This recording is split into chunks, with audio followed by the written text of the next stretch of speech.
다우지수는 정말 정말 미쳤어요. 미쳤어. 지금 0.5% 상승을 하면서 지금 9거래일 연속 상승 랠리 이어가고 있습니다. 지금 9거래일 연속 올랐다고 말씀을 드렸는데 어제 8거래일 연속은 2019년 9월 이후 최장 랠리였잖아요. 하루가 또 추가가 되면서 이제는 2017년 9월 이후 최장 랠리라는 기록을 세웠습니다. 이게 사실 뭐 0.2% 올라도 상승이고 0.1 올라도 상승이고 이게 무슨 의미가 있을까라는 생각도 드는데 이런 기록들 또 체크하면서 가는 요 쫄깃쫄깃한 또 맛이 있거든요. 그래서 이 다우존스 과연 언제까지 이 랠리 이어갈지 그것도 저희가 보는 또 재미있는 하나의 포인트가 될 것 같습니다. S&P 500은 0.7 내렸고요.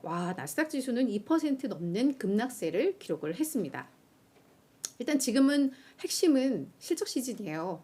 실적 시즌의 첫 포문을 열었던 이 대형 은행들의 실적이 다 좋았기 때문에 실적 시즌에 대한 기대감이 뭐 점점 높아지고 있었어요. 그래서 사실 대형 은행뿐만 아니라 그때 같이 실적을 발표했던 큰 기업들도 잘 나오니까 기대감이 막 이렇게 막 살아나는데 어제 이제 테슬라와 넷플릭스가 다소 이제 조금씩 한 정말 2% 부족한 뭐 이런 실적들을 공개를 하면서 그게 일종의 명분이 좀 되고 있는 것 같아요.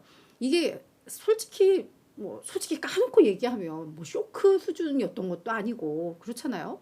근데 주가는 뭐 8%, 9% 내린단 말이에요. 그러니까 그동안 빅테크주들이 많이 올랐던 데 대한 어떤 그 정말 울고 싶은 아이 뺨 때린다고 그 명분을 좀 준 게 아닌가 뭐 이런 해석들이 좀 되고 있습니다. 그래서 뭐 테슬라 마진 압박, 넷플릭스의 어떤 매출 예상치 하회 이런 것 때문에 뭐 실적에 대한 기대감이 좀 약화되고 있다 이런 말들이 있습니다만 제가 볼 때는 뭐 실적에 대한 두려움 이거보다는 그냥 지금 차익 실현에 대한 명분 찾기가 아니었나라는 좀 생각이 듭니다.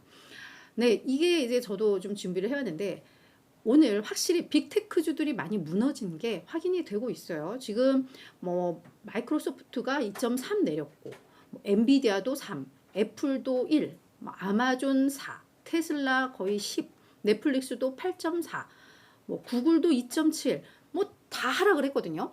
근데 이게 이제 색깔로 우리가 사실 어떤 산업별 흐름들을 볼 수 있어서 이걸 이제 저희도 많이 좀 보는 뭐 그런 그래프이기도 한데 이 미국은 빨간색이 하락이고 녹색이 상승이잖아요. 그래서 이제 그림으로 딱 봐도 이 소매 쪽, 뭐 월마트 있고 코스트코 있고 이쪽은 녹색.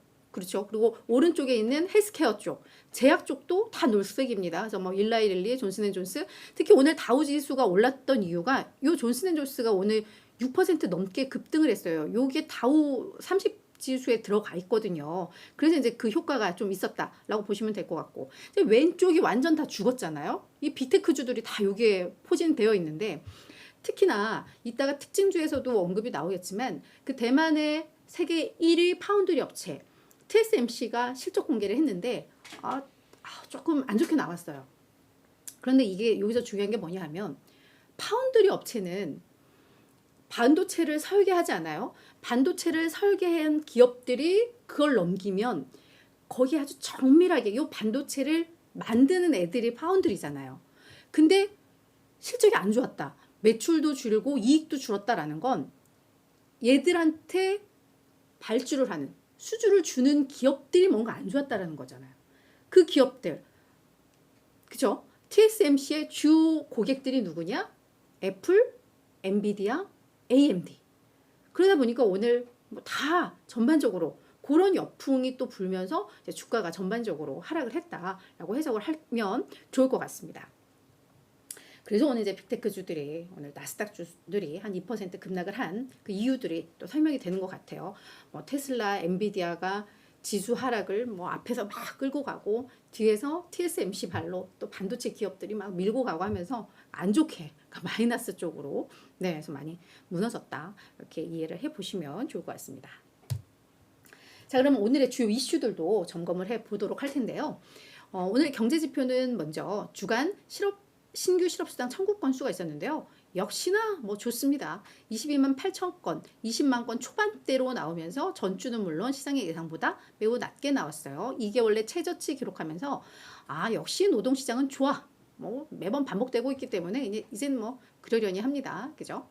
그리고 지금 사실 월요일부터 계속 이슈가 됐던 부분인데 이 부분도 이제 시장이 약간 투자 심리가 위축되기 시작하면 이런 이슈들도 이제 많이 부각이 될 뭐 그런 상황인데 지금 러시아의 푸틴이 계속 식량 무기화하는 작업을 다시 하고 있죠. 그래서 우크라이나와 전쟁은 하고 있지만 어떤 인도적 측면에서 그래도 어떤 지금 뭐 러시아도 그렇고 우크라이나도 그렇고 어떤 이런 이게 곡물들의 주요 수출국이잖아요. 그러니까 그런 측면에 있어서 세계적인 식량 안보를 위해서 그런 곡물 수출하고 이런 것들의 뱃길은 그래도 서로 연결을 해주기로 열어주기로 그런 합의가 있었는데 푸틴이 그거를 월요일날 거기서 이제 탈퇴를 해버렸죠. 그러면서 지금은 또 뭐 흑해를 지나는 그래서 뭐 우크라이나를 향하는 그런 배들은 우리의 다 적군으로 뭐 알겠다라는 걸 또 요 간밤에 또 이야기를 했나 봐요. 그러니까 이제 이걸 점점 곡물 수출을 막으려고 하고 그 항구를 공격하고 뭐 이러다 보니까 지금 우크라이나가 밀하고 옥수수 또 최대 수출국 중에 하나인데 그러다 보니까 이제 밀 가격이 지금 뭐 폭등을 하고 있습니다. 이게 결국은 또 인플레 압력으로 이어질 수 있는 그런 부분이잖아요. 그래서 이게 약간 또 시장 심리가 안 좋은데 이게 맞물리면 이것도 이제 약간 골치 아파질 뭐 그런 이슈인데 최근 이 밀 가격, 이 선물 가격 요게 지금 17일 날 이 푸틴이 거기 우리 이제는 뭐 인도적으로 뭐 하는 거 인도적으로 뭐 곡물 수출하고 하는 데 있어서는 뭐 우리가 허용해 줄게 라는 그 협정에서 탈퇴한 그날부터 해서 지금까지 약 한 3거래일이죠. 3거래일 동안 밀 선물 가격이 지금 한 11.3% 급등한 상황입니다. 그래서 이 부분도 저희가 계속 예의주시를 해야 되는 게 이게 또 인플레이션과 관련이 되기 때문에 이 이슈도 한번 좀 보셔야 될 것 같아요. 자, 그리고 이제 세 번째 이슈는 오늘 계속 또 우울한 얘기만 하면 슬프잖아요. 그래서 또 반가운 우리 시장에 또 희망을 줄 수 있는 희망의 메시지를 또 찾아봤습니다. 벤 버냉키 전 연준 의장이죠. 연준 의장이 7월 금리 인상이 마지막일 가능성이 있다. 이거 사실 우리 다 시장에서 요즘 기대감 많이 높아지고 있는데 연준에 대해서 누구보다 잘 알고 그런 위기를 또 극복했던 경험이 있는 벤 버냉키 전 연준 의장의 발언이기 때문에 저희가 조금 더 관심 있게 볼 필요는 있을 것 같아요. 그러면서 왜 이렇게 보느냐?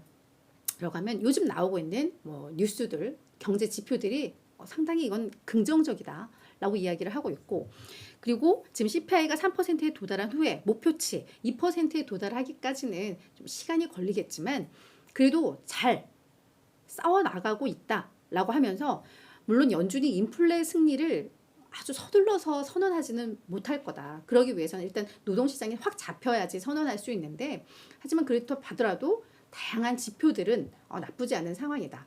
라고 이야기를 했습니다. 그렇기 때문에 7월 금리 인상은 거의 확실한데 9월 이후부터는 글쎄 라고 언급을 하면서 다만 지금 이게 또 너무 앞서 나가서 연내 그럼 금리 인하하는 거 아니야? 뭐 이런 기대감도 있을 수 있는데 앞서 이야기했듯이 목표치에 가기까지는 시간이 꽤 걸릴 거기 때문에 올해 특히 연내 금리 인하를 기대하는 건 요거는 좀 비현실적이다. 다만 7월에 한번 올리고 나서 계속 동결할 가능성은 높다. 뭐 요런 또 분석을 했습니다. 그래서 경제 상황에 대해서도 아주 깊은 경기 침체는 없을 것으로 이제 보이고 경기가 좀 둔화됐더라도 좀 완만하게 좀 온화한 뭐 그런 경기 둔화 정도가 좀 예상이 된다라고 언급을 했습니다. 그래서 이런 소식들은 그동안 우리가 시장 강세의 어떤 배경이 됐던 내용들인데 요 버냉키 전 연준 의장이 또 발언했다는 점에서 저희가 한 번쯤은 좀 다뤄볼 이슈였던 것 같습니다.